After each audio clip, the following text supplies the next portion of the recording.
the Jean's family. Yeah. Yes. I spoke with all of Botham's family members. They are remarkable people.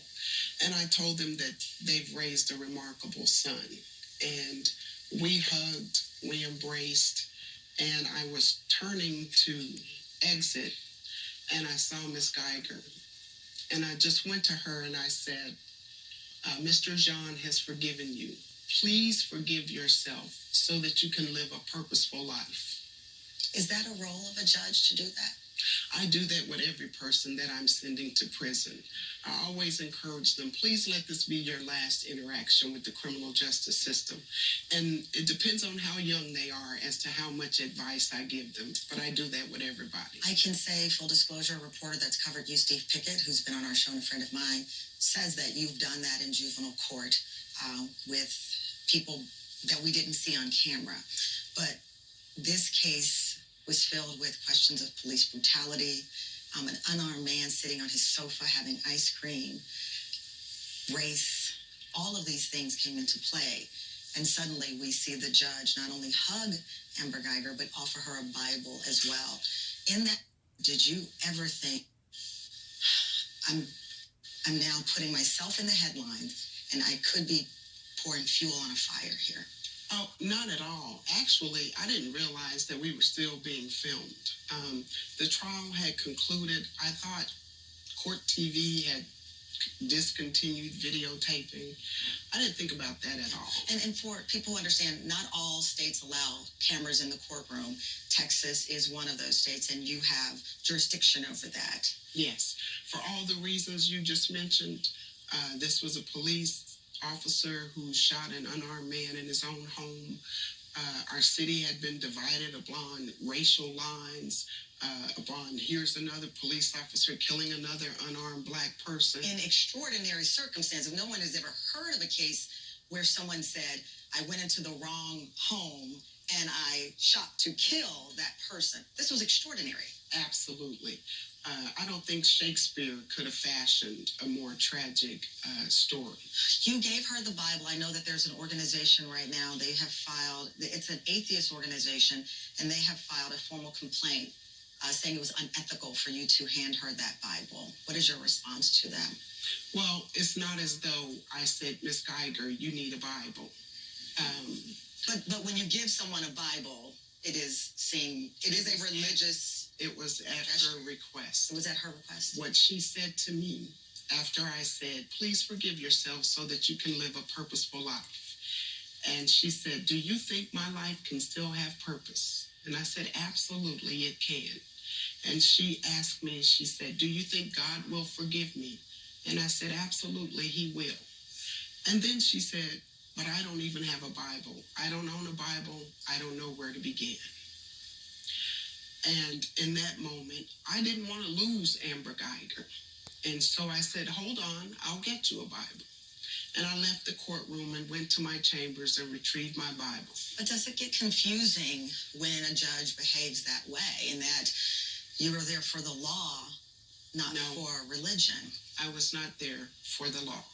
My legal duties had been concluded. I was just a person responding to someone in need. Joshua Brown, a key witness in the case, was murdered just days after.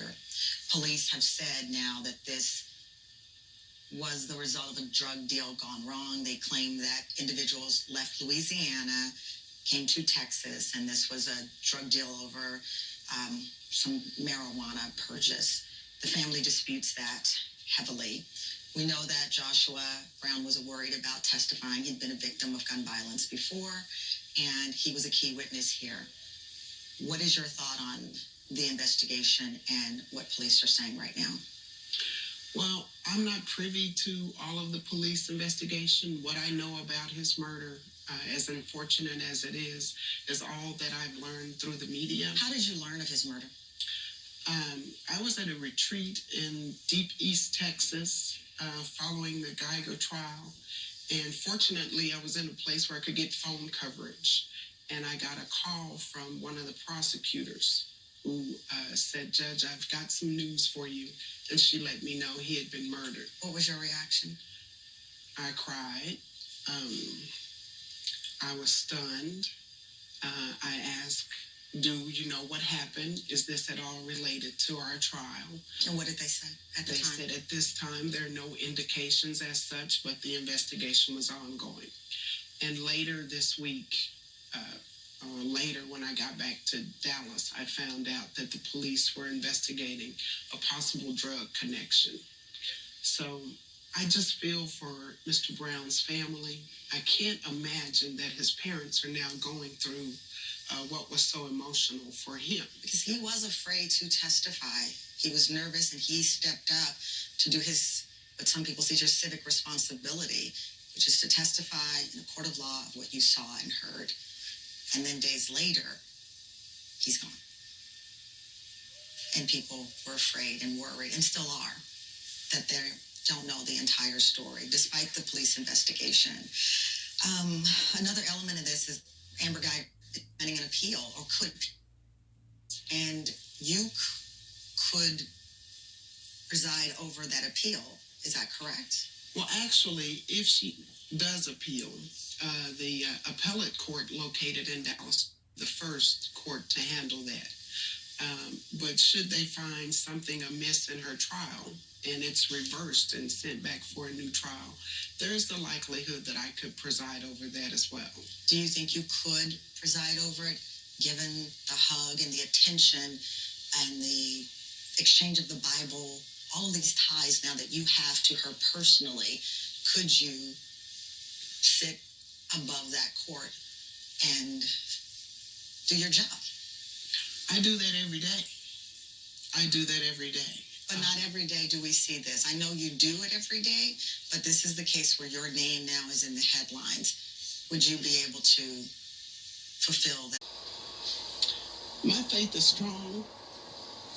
If God brings me to it, He'll bring me through it.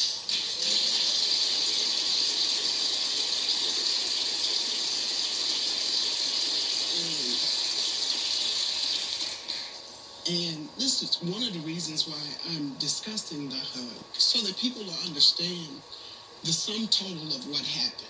Ms. Guyger asked about forgiveness. Ms. Guyger asked if I would hug her. I don't think any human being would have refused her at that moment. You're such a strong woman.